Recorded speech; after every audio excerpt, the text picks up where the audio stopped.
Well, thanks for having me. I appreciate you having me. I know we've crossed paths a bunch of times on the court We and in have. some deals. So you always beat me on the court or most of the time. So this is my chance to level the playing field. You know what I Yeah, mean? well, you beat me in real estate, so now we're even. The hoop's a little closer than you might want to admit to, but that's okay. We're talking real estate today. Let's get to that. Man, we had some good battles though. It's always fun. Chris is gonna Yep. give me 110 every game, so I love that.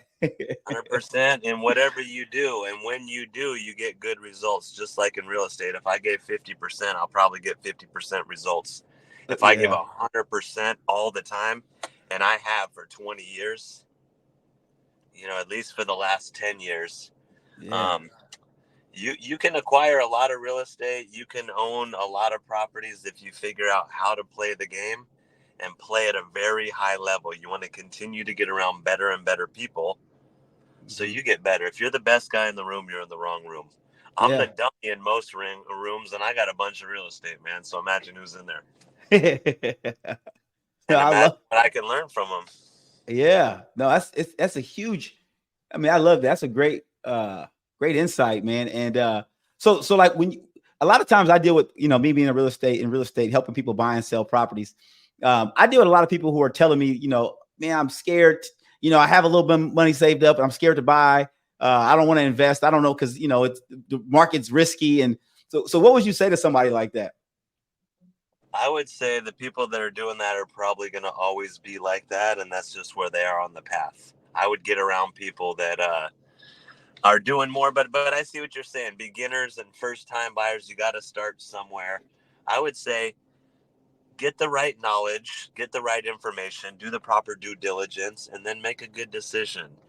But real estate is a safer place to have money than anywhere else. Every money I get, all the cash I get, goes right into real estate. If it's in the bank, it's going down. If it's in my safe, it's going down. If it's in a 401k, I don't do that. I don't know. If it's in stocks, I don't know. I don't do that. Every dollar I get goes into real estate. I love And and it goes up fast. So would you want it in a bank for 2 or 3 years if you had 200,000, or would you want it in the bank of a piece of property where if you take care of the property and improve it, maybe it's double or triple in a few years? Oh yeah. It's funny you say that, Chris, because I talk to you all the time, and you're always buying properties, and I feel like I get a lot of people around, and it's so funny because I hear it's a bad time, the market's bad, you can't buy properties right now, the market's horrible, and I keep every time I talk to you, I feel like you're closing a deal. So what makes you different? The market is not what it is. The market is what you are. Mm, So what I mean by that is the market goes up and down, and I know a lot of people when '08 it crashed, oh, it's down, it's up, it's always something. But the people that really know what they're doing, they can make money in any market. I like when it's down. I don't want to see anybody get hurt. I've been hurt. I've had 21 foreclosures, so I know how it feels to be hurt. I also know that the strong get stronger when things get tougher. So the economy's down right now. The debt market is high. Sharpen your skills. If you can accumulate some properties now, in 2, 3, 5 years from now, when the debt market changes, you'll be sitting on more than you can imagine. mm. And really, like, don't wait for something to happen. Don't jump in and go at it haphazardly. But I'm not a guy to dip my toe in, man. I'm going all in on what I believe in. They say, don't put all your eggs in one basket. I'm taking all my eggs, Herman, every one of them, and I'm putting them in the right basket because I I know love. what's going to happen. Mm, mm. I believe in me, man. I believe in the piece of property that I'm going to put my money and other people's money into. And my job is to improve that property for myself and my partners. And when I do, everybody wins. Oh, man, I love it. I love that, man. You make a great point. Like you're banking on yourself. You're not banking on nobody else, not the market, nothing. You're saying, I believe in me. And with that, I can do all this stuff. Is that kind of what I'm hearing? I always believe in me. I'm here in Houston, Texas. I was believing in me when I was the only white boy in the gym the other day, the oldest and the shortest, and I let everybody know, man, I'm one of the homies, man. I'm one of the guys. Got it done, and I believe in myself. That's why, and make friends everywhere. But if you believe in your abilities in something, you're gonna succeed if you're prepared. I've done so many deals over the years. I should be good at it by now. If I wasn't, I'd be out of business. But Yeah, we can always sharpen our skills, and there's so many different ways to do real estate. And I've amassed a bunch of, property, thousands of doors, and I'm doing a bunch more now, and getting busier and busier. But what I get the greatest satisfaction out of now is seeing someone young, my son and his buddies that are 21 or 22. I show them how to do it, and then I see them be successful in it. It's so much more fulfilling than making a million. I make a million on a deal. It feels great, man. I'm going to do a bunch more of it. But to see a kid inspired by what we're doing and then do it themselves and know how to do it, that look they give you is like, hey, man, I got this. yeah. I love it. No, I love that, man. That's cool, man. But, especially the young people, man. Old people too. Everybody can use that look, right? When you make that kind of money on a transaction, that's a big deal. That's a big deal. And I can, speaking of just dealing with buyers and sellers, just seeing how they look when they buy or sell a home. I can imagine investors investing money, making money on these deals. It's a whole different ball game. You It's know. inspiring to do a lot of deals, and you're never too old to start or too young to start. But I like when I do a deal and it's a win win. If it's with my partners, everybody's rooting for everybody to win. And when we get a property, we don't want to steal it from anybody. We want to make a fair deal. Um, but wins are good. If it has anything to do with winning off of somebody else and all that, I don't want to do that. I don't even need to do any deals anymore.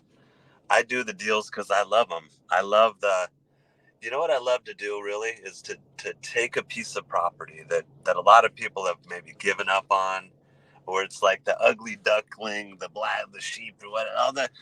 I like to take the property that nobody wants and Mm. turn it into something beautiful and make everybody bid for it. Something about that. It's like the one that nobody liked. Remember that one, and now they're Yeah. overbidding it. It does something for me I can't explain.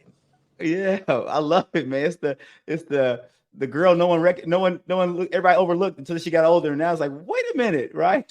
Hold on. Hey, now look, okay, wow. I remember you when you were a kid. Now she's beautiful and smart, Yeah, running the yeah, company.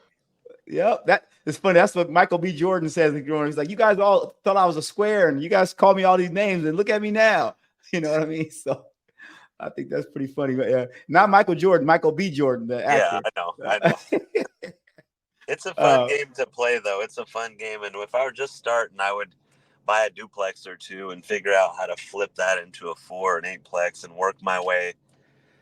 But I would want to try to go bigger, faster if I could do it all again. But really, it's the same game. If I'm flipping a duplex or buying a 100 unit complex, I'm going to do very similar things, even though one is 400,000 and one is, you know, 20 million. mm, The processes are very similar. So if you started on a two or a three or a four, did that a couple times, then you'd be ready for the next step.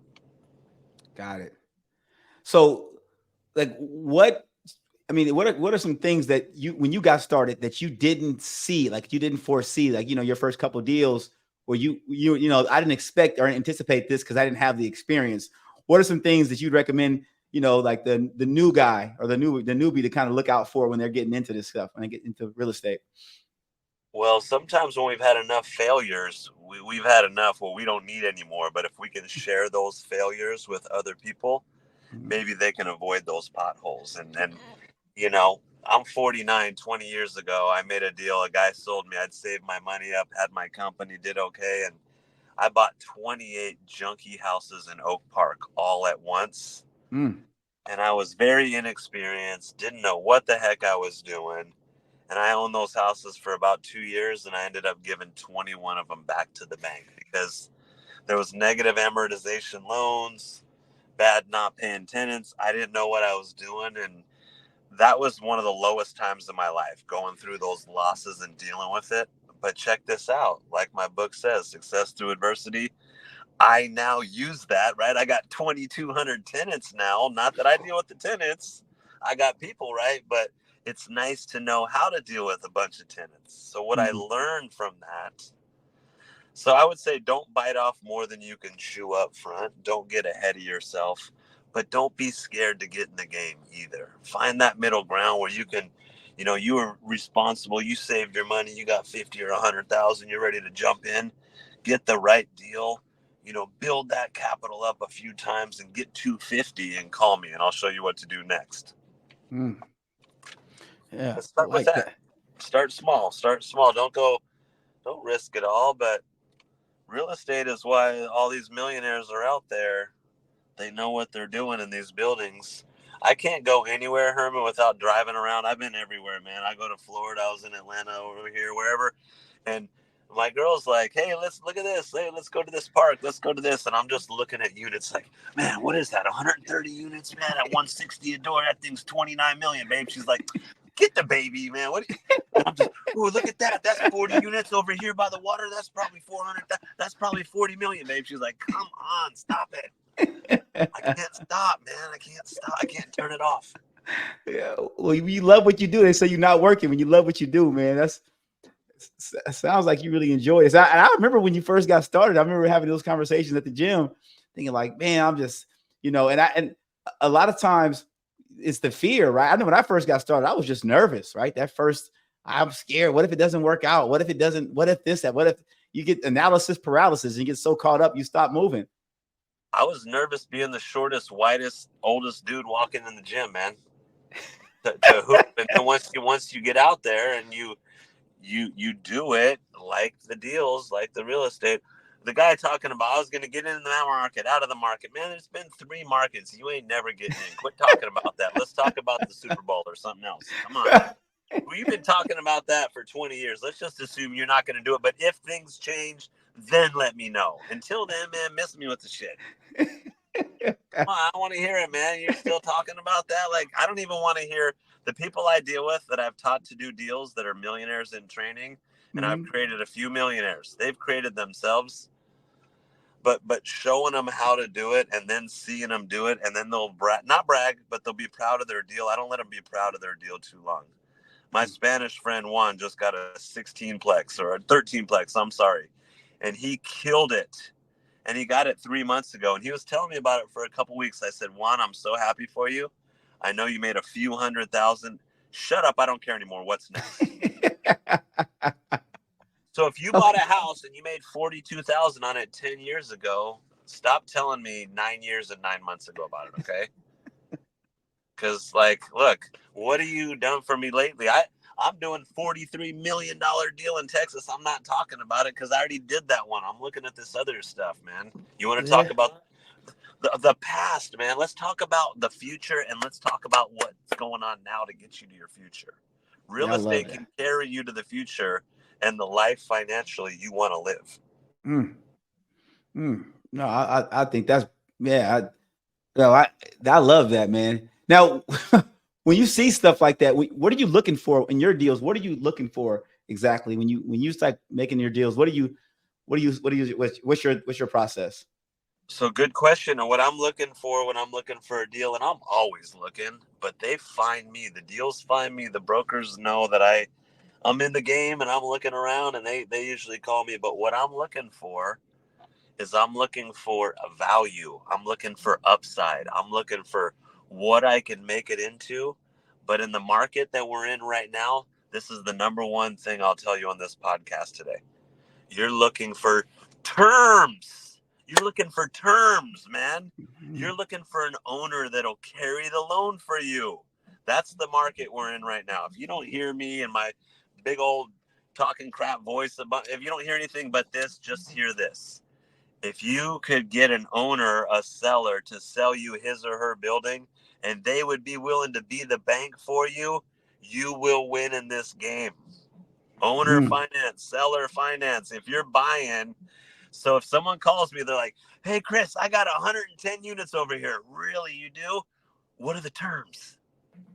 Mhm. Chris, don't you want to know the price? Yeah, I want to know the price. Tell me later, man. What are the terms, man? Will the owner carry it for me? Will he work with me? If so, let's do it. Mm. Why? Because a bank, say you buy $1 million deal, a bank wants 350, 400 down. Maybe a owner sell a carry will take 100,000 down or 50,000. A bank Mm. wants 7% interest. Maybe the owner carry, maybe he or she will take 5%. Mm. I'm doing 8 deals right now. Every single one of them are owner finance deals. If you're not doing owner finance deals, you're not in the game. Wow. So that's beautiful, man. So essentially, you're looking at terms every time you look at a deal. Not so much it's the terms that are the first thing that you look for. I am looking for upside and value, and I find that in the terms typically. So if you call me, you're a realtor, realtors and brokers and attorneys and people call every day. Hey, Chris, hey, you still in the market? You know I am. I got a deal outside of Houston here. I got one earlier today on the way over here, 97 units. I said 97 units, huh? Automatically, you think about the price, right? Mm-hmm. Hey, but will the owner carry it? And he said, yeah, he will. He owns it free and clear. He doesn't want to own it. He wants 5.5 million. He'll do some terms, which means he'll be the bank, which means the seller and I can negotiate how much I'm going to put down, what the price is going to be, what the payments are going to be. And if you're selling and I'm buying, I'm willing. If I'm buying, here's the 3 keys. If you're buying on seller financing, if you're a seller finance buyer, this is what you want. You want the best price, of course, but that's not what's most important.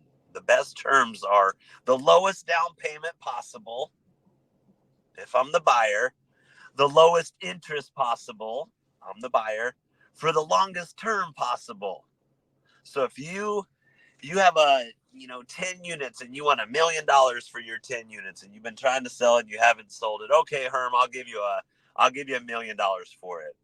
But this is what you got to do. I'm going to give you 100,000 down. You're going to be the bank, and I owe you 900,000, and I'll do it for 5% for 5 years. That's Okay. what you want. So the guy that's sitting on the sideline like, hey, interest rates are too high, man. I can't do the deal. You know what I do? Uh. I just cut the bank out. The banks are too expensive. Exactly. Cut them just out, man. Man. Get lost, banker. I don't need you, dog.